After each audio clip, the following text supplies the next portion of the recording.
नमस्कार, आप live cities देख रहे हैं। मैं हूं जय शुक्ला। बिहार के अंचल कार्यालयों में कैसे काम होता है, बिहार के अंचल कार्यालयों में कितनी लापरवाही है, इसकी बानगी एक नहीं कई बार दिख चुकी है। लेकिन ताजा मामला हम आपको बताते हैं।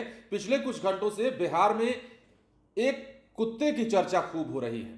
दरअसल मसौढ़ी अंचल कार्यालय में एक कुत्ते का निवास प्रमाण पत्र बनवा दिया गया, जिसके बाद डॉग बाबू की चर्चा होने लगी और इसके साथ ही यह भी उजागर हो गया कि अंचल कार्यालयों में किस प्रकार घोर लापरवाही और किस प्रकार बिना जांच पड़ताल किए हुए कागजों को आगे बढ़ाने का काम चलता रहता है।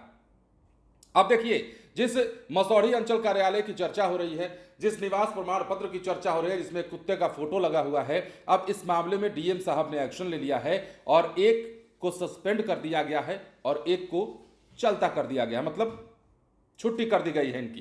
तो देखिए कैसे हुआ है, इस मामले में एक्शन हुआ है। मसौढ़ी अंचल कार्यालय में कुत्ते के नाम पर फोटो वाला निवास प्रमाण पत्र निर्गत होने का मामला चर्चा में। इस घटना ने सरकारी कामकाज की विश्वसनीयता पर कई सवाल खड़े कर दिए थे, जिसके बाद पटना के जिलाधिकारी ने इस मामले को गंभीरता से लेते हुए बड़ा एक्शन लिया है। मसौढ़ी के एसडीएम को 24 घंटे के भीतर जांच पूरी करके दोषियों पर प्राथमिकी दर्ज करने का निर्देश दिया था। सोमवार को एसडीएम ने अपनी जांच रिपोर्ट सौंपी, जिसमें राजस्व अधिकारी मुरारी चौहान और एक को दोषी पाया गया। डीएम ने राजस्व अधिकारी के निलंबन की अनुशंसा राजस्व और भूमि सुधार विभाग से की है। इसके अलावा यह भी सामने आया कि मुरारी चौहान ने बिना किसी गहन जांच के आवेदन को आगे बढ़ाया, जिससे यह गंभीर चूक हुई। इस कार्रवाई को सरकारी कामकाज में लापरवाही के खिलाफ एक बड़ा कदम माना जा रहा है।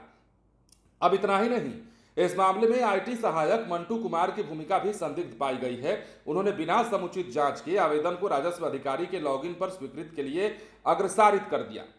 उनकी इस लापरवाही को गंभीर मानते हुए डीएम ने उन्हें तत्काल प्रभाव से सेवा मुक्त कर दिया, यानी कि बर्खास्त कर दिया गया है। जांच में यह भी पता चला है कि आवेदक के नियमों के खिलाफ जाकर किसी अन्य व्यक्ति के पहचान पत्र का दुरुपयोग किया और गलत शपथ पत्र देकर निवास प्रमाण पत्र प्राप्त करने की कोशिश की गई। इस मामले में आवेदक के खिलाफ पुलिस ने जांच शुरू कर दी है। डीएम ने स्पष्ट किया है कि इस तरह के फर्जीवाड़े में शामिल लोगों के खिलाफ सख्त एक्शन लिया जाएगा। और यह भी बात तय है कि जो लोग मजाक कर रहे हैं, जो लोग मखौल उड़ा रहे हैं और जिन्हें लगता है कि हम गलत सलत कुछ भी बढ़ा देंगे और वो बन जाएगा, तो ऐसे लोगों पर भी एक्शन होगा। और ये संकेत डीएम ने दे दिया है। लापरवाही जहां हो रही है वहां तो हो ही रही है, और उसका खुलासा न करने के बजाय आप गलत तरीके से प्रमाण पत्र बनवा ले रहे हैं, निवास प्रमाण पत्र बनवा ले रहे हैं और फिर उसे वायरल कर दे रहे हैं। तो यह भी एक प्रकार का एक्शन का मामला हो सकता है।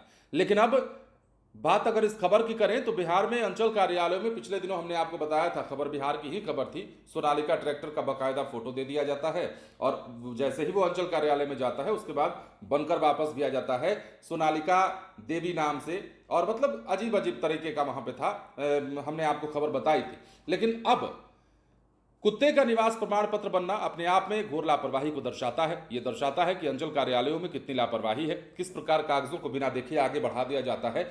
ये इस बात की बानगी है और इसी कारण से जिलाधिकारी ने बड़ा एक्शन लिया है। बने रहें लाइव सिटीज के साथ। धन्यवाद।